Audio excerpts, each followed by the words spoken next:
ఎందుకు నమస్తే అన్న, స్పోర్ట్స్ కోటాను రిజర్వేషన్ మాకు కంపల్సరీ ఫిల్ చేయాలని చెప్పేసి పెద్ద ఎత్తున ధర్నా చేస్తున్నారు. దేనికోసం, అది మీ ముఖ్య ఉద్దేశం ఏంటి? నా ముఖ్య ఉద్దేశం ఏంటంటే మా స్పోర్ట్స్ కోటాలో ఎస్జిటికి మేము సెలెక్ట్ అయ్యాము క్రీడాకారుల విభాగంలో. కాబట్టి డిఎస్సిలో ఉద్యోగాలలో మా శాతానికి పెంచాలి. పెంచిన తర్వాత మాకు ఈ అవకాశం కల్పించాలి. ఇంకోటి ఎస్జిటి స్పోర్ట్స్ కోటా రిజల్ట్ వెంటనే ప్రకటించి మా యొక్క నియామకం చేపట్టాలని మేము ధర్నాకు వచ్చినాం.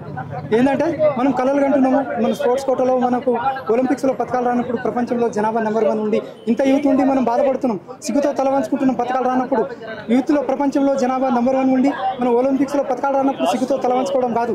క్రీడా కోటాలో ఉన్న ఉద్యోగాలు ఫిలప్ చేసి భర్తీ చేసి ప్రోత్సహిస్తే మనకు ఒకరు స్ఫూర్తిగా తీసుకొని గ్రామీణ స్థాయి నుంచి చిన్న స్థాయి నుంచి ప్రోత్సహించాలి.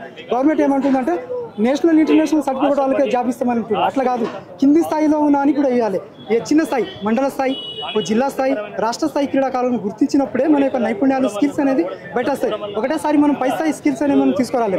కింది స్థాయి స్కిల్ వాళ్ళను గుర్తించినప్పుడే మనకు స్ఫూర్తిగా తీసుకొని 10 మంది ఈ క్రీడల వైపు వస్తారు. కాబట్టి ఆ విధంగా మనం ఈ క్రీడల సైడ్ రావాలంటే చిన్న స్థాయి మాకు ఒక ఉద్యోగాలు ఇస్తే మాకు మా బ్రదర్కో ఎవరికో ఉద్యోగం వచ్చిందని స్ఫూర్తిగా తీసుకొని 10 మంది వస్తారు. అవకాశం తీసుకొని స్ఫూర్తిగా తీసుకొని వస్తారు, వచ్చే అవకాశం ఉంటుంది. కాబట్టి ఇక్కడ కింది స్థాయి క్రీడాకారులను గుర్తించాలి. ఓన్లీ నేషనల్ ఇంటర్నేషనల్ సర్టిఫికేట్ అని కాకుండా మండల స్థాయి సర్టిఫికేట్ ఉన్న వ్యక్తిని కూడా గుర్తించి జాబ్ ఇవ్వాలి.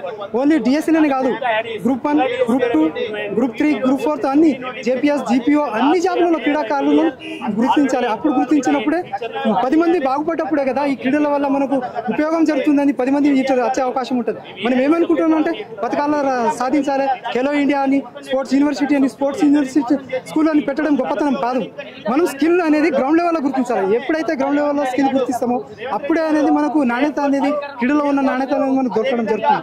ఆ విధంగా మేము కోరుకునేది ఏంటంటే ఏ శాఖలో ఉన్నా సరే స్పోర్ట్స్ కోటాలో ఉన్న ఇంటర్నేషనల్, నేషనల్ సర్టిఫికేట్ కాకుండా చిన్న స్థాయి, ఈవెన్ మండల స్థాయిలో ఆడిన ఒక క్రీడాకారుని కూడా మనం వెన్నుదట్టాలి. అప్పుడు వెన్నుదట్టినప్పుడే ఆయన ఒక ఆత్మస్ఫూర్తితో పై స్థాయికి వస్తాడు. ఆ విధంగా వచ్చినప్పుడే మనకు క్రీడలలో అనేది వాల్యూ అనేది పెరుగుతుంది, ప్రజలకు అనేది తెలుస్తుంది. ఇప్పుడు అందరికీ నీటు, ఎంబీబీఎస్ అని ఎందుకు వస్తారు? అక్కడ వాల్యూ ఉంది కాబట్టి వస్తారు. క్రీడలలో లేదు కాబట్టి క్రీడ సైడ్ ఎవరు వస్తారు?